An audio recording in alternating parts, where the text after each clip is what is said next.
வணக்கங்க. இந்த வீடியோவில் நம்ம பார்க்க போகிற டாபிக் என்ன அப்படின்னா, மாந்தி கணக்கிடும் முறை. மாந்தியை எப்படி கணக்கிடுறது, எந்த ராசியில் உங்களுக்கு மாந்தி இருக்குது அப்படிங்கிறத எப்படி கண்டுபிடிக்கிறது அப்படிங்கிறதுக்கு கால்குலேஷன் எப்படி பண்ணுறது அப்படிங்கிறது தான் இந்த வீடியோவில் பார்க்க போகிறோம். இந்த மாந்தி கணக்கிடும் முறை ஏற்கனவே நான் ஒரு வீடியோ போட்டிருக்கேன். அது லெசன் 89வது வீடியோவில் மாந்தி உதயமாகும் நேரம் அப்படின்னு சொல்லி ஒரு வீடியோ போட்டிருக்கேன். அதில் மாந்தியை எப்படி கால்குலேட் பண்ணுறது அப்படிங்கிறத நாளிகையை வச்சு நான் சொல்லியிருப்பேன், விளக்கியிருப்பேன்.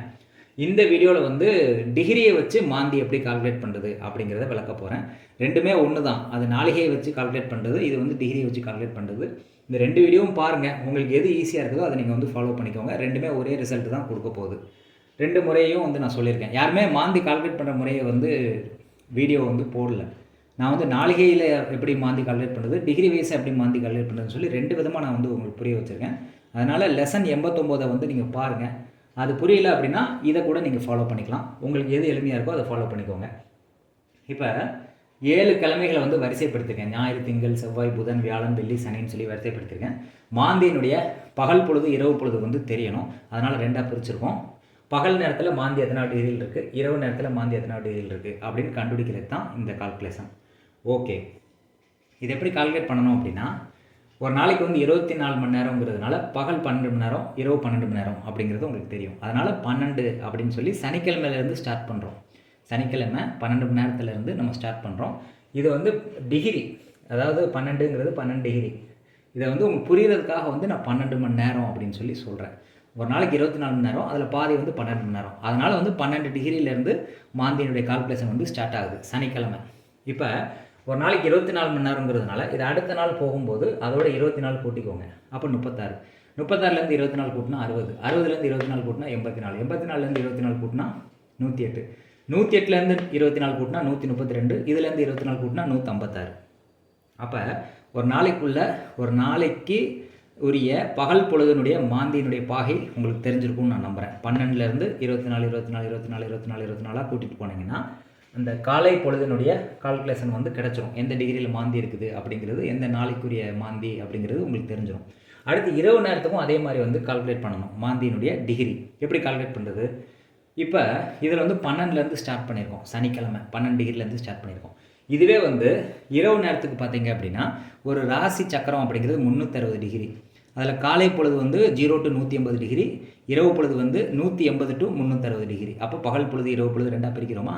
அப்போ 180லேருந்து ஒரு 12 ஆட் பண்ணிக்கணும். 192. 180லேருந்து இந்த கால்குலேஷன் ஸ்டார்ட் ஆகும்.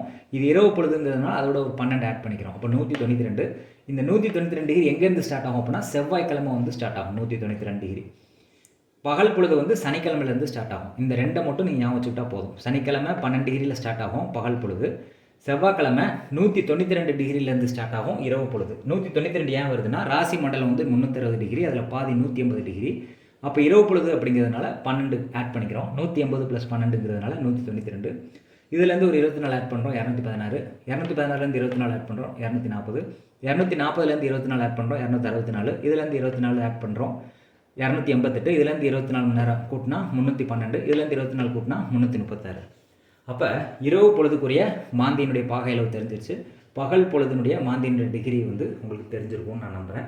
இந்த சார்ட்டை ஃபஸ்ட்டு நீங்கள் புரிஞ்சுக்கணும்.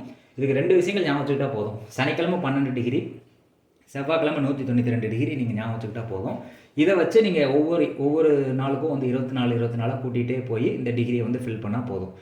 இப்படி கீழேருந்து மேலே போகும். கீழேருந்து 1 2 3 இப்படி மேலே போயிட்டு அதை ஃபில் பண்ணிக்கணும். இந்த 2 விஷயத்தை ஞாபகம் வச்சுக்கோங்க.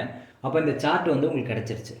இப்போ மாந்தியினுடைய பாகை, காலை பாகை, இரவனுடைய பாகை உங்களுக்கு புரிஞ்சிருக்கும்னு நான் நம்புகிறேன். இதுக்கு அடுத்து உங்களுக்கு மாந்தி எந்த ராசியில் இருக்குதுன்னு தெரிஞ்சுக்கணும் அப்படின்னா சூரியன் எந்த டிகிரியில் இருக்குதுன்னு தெரிஞ்சுக்கணும். நீங்கள் பிறந்த நேரத்துலையோ அல்லது கோச்சாரத்திலையோ இப்போ ஒருத்தவங்க ஜாதகம் பார்க்குறாங்க அப்படின்னா இப்போ மாந்தி எங்கே இருக்குது அப்படின்னு கண்டுபிடிக்கலாம். அல்லது பிறந்த கால ஜாதகத்தில் மாந்தி எங்கே இருக்குதுன்னு கண்டுபிடிக்கலாம். அதுக்கு என்ன தேவை அப்படின்னா சூரியன் எத்தனாவது டிகிரியில் இருக்குதுன்னு பார்க்கணும். இப்போ உதாரணத்துக்கு சனிக்கிழமை நம்ம பார்க்குறோம். நீங்கள் பிறந்தது சனிக்கிழமை.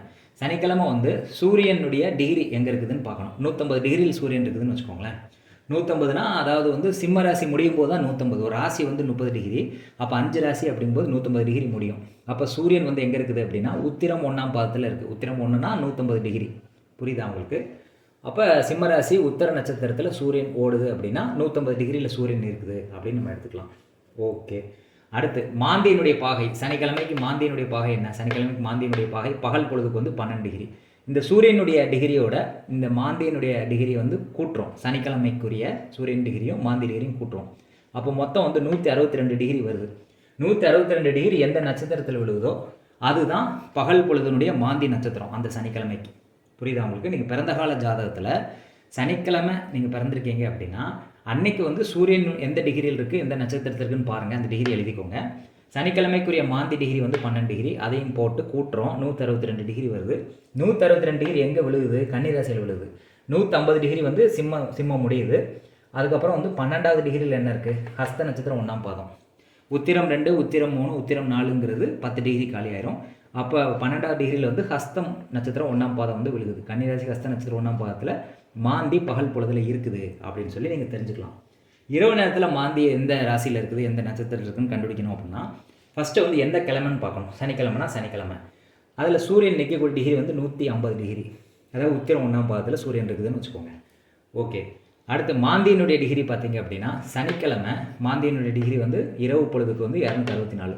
அப்போ 264 + 150 கூட்டிங்கன்னா 414 வருது. இது வந்து 360 டிகிரி விட தாண்டி போகிறதுனால 414 360 கழிக்கிறோம். மீதி 54 டிகிரி வருது. இந்த 54 டிகிரி எந்த ராசின்னு பார்க்கணும். முதல் 30 டிகிரி வந்து மேசராசி, 60 டிகிரி வரைக்கும் வந்து ரிஷபராசி, 30 to 60 டிகிரி ரிஷபராசி. அப்போ ரிஷபராசி கன்ஃபார்ம் ஆயிடுச்சு. கடைசி இருக்கக்கூடிய அதாவது 24வது டிகிரி ரிஷபராசியில் 24வது டிகிரியில் என்ன நட்சத்திரம் இருக்குன்னா மிருகசீரிடம் 1 வருது.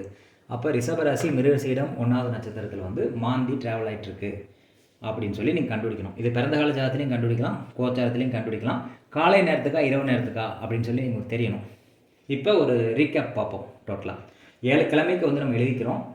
இதில் எப்போ ஸ்டார்ட் பண்ணுறோம் அப்படின்னா 12லேருந்து ஸ்டார்ட் பண்ணுறோம். 12ங்கிறது 24 மணி நேரத்தில் பாதி. அதனால் வந்து 12 டிகிரிலேருந்து ஸ்டார்ட் பண்ணி ஒவ்வொரு நாளைக்கும் 24 கூட்டுறோம். கூட்டி ஃபில் பண்ணுறோம் பாகையை. இரவு நேரத்துக்கு வந்து 180 டிகிரிலேருந்து ஸ்டார்ட் ஆகும். 180ல் இரவு நேரம் அப்படிங்கிறதால 180 + 12 192. இது செவ்வாய்க்கிழமை ஸ்டார்ட் ஆகுது. இதுலேருந்து 24 ஆட் பண்ணிங்கன்னா இரவு நேர பாகை வந்து உங்களுக்கு கிடச்சிரும். அப்போ டோட்டல் சார்ட் வந்து பகல் நேரத்துக்கும் இரவு நேரத்துக்கும் மாந்தி பாகை சார்ட் கிடச்சிரும். இதுக்கு அடுத்து உங்களுக்கு தேவை வந்து எந்த கிழமையில் நீங்கள் பார்க்க போகிறீங்க, எந்த கிழமையில் பிறந்திருக்கீங்களோ அந்த கிழமைக்கு நீங்கள் பார்க்க போகிறீங்கன்னா இப்போ சனிக்கிழமை பிறந்திருக்கீங்க. சனிக்கிழமைக்கு வந்து சூரியன் எந்த டிகிரியில் நிற்குது, எந்த நட்சத்திரத்தில் இருக்குன்னு பாருங்கள். அந்த டிகிரி எழுதிக்கோங்க. சனிக்கிழமை மாந்தியினுடைய நட்சத்திரம் என்ன? பகல் பொழுதுக்கு 12. இதை போட்டு கூட்டுறோம். இந்த டோட்டல் வந்து எந்த டிகிரியில் விழுகுதோ அந்த ராசி அந்த நட்சத்திரத்தில் மாந்தி இருக்குதுன்னு கண்டுபிடிக்கிறோம் பகல் நேரத்துக்கு. இரவு நேரத்துக்கு அதே மாதிரி சனிக்கிழமை அப்படின்னா சூரியன் இருக்குது 150 டிகிரி. அதே மாதிரி மாந்தி பாகை வந்து 264 டிகிரி சனிக்கிழமை. ரெண்டையும் கூட்டினா 414 டிகிரி வருது. இது 360 தாண்டி போகிறதுனால 414லேருந்து 360 கழிக்கிறோம். மீதி வந்து 54 டிகிரி வருது. 54 டிகிரி வந்து எந்த ராசின்னு கண்டுபிடிக்கணும். முதல் 30 டிகிரி மேசராசி, ரெண்டாவது 30 டிகிரி வந்து ரிஷபராசிங்கிறனால ரிஷபராசி கன்ஃபார்ம் ஆயிடுச்சு. இது 24 டிகிரி ரிஷபராசியில் 24வது டிகிரினா என்ன நட்சத்திரம்? மிருகசீரிடம் 1. அப்போ இரவு நேரத்தில் வந்து மாந்தி ரிஷபராசி மிருகசீரிடம் நட்சத்திரத்தில் இருக்குது. காலை நேரத்தில் வந்து மாந்தி கன்னிராசி ஹஸ்த நட்சத்திரம் 1ஆம் பாதத்தில் இருக்குது அப்படிங்கிறத நீங்கள் கண்டுபிடிக்கணும். இது டிகிரி வைஸாக நான் கால்குலேட் பண்ணி சொல்லியிருக்கேன். உங்களுக்கு புரியுதா அப்படின்னு சொல்லி பார்த்துட்டு கமெண்ட் செக்ஷனில் கமெண்ட் பண்ணுங்கள். கண்டிப்பாக இந்த வீடியோ வந்து பயனுள்ளதாக இருக்கும்னு நான் நம்புகிறேன்.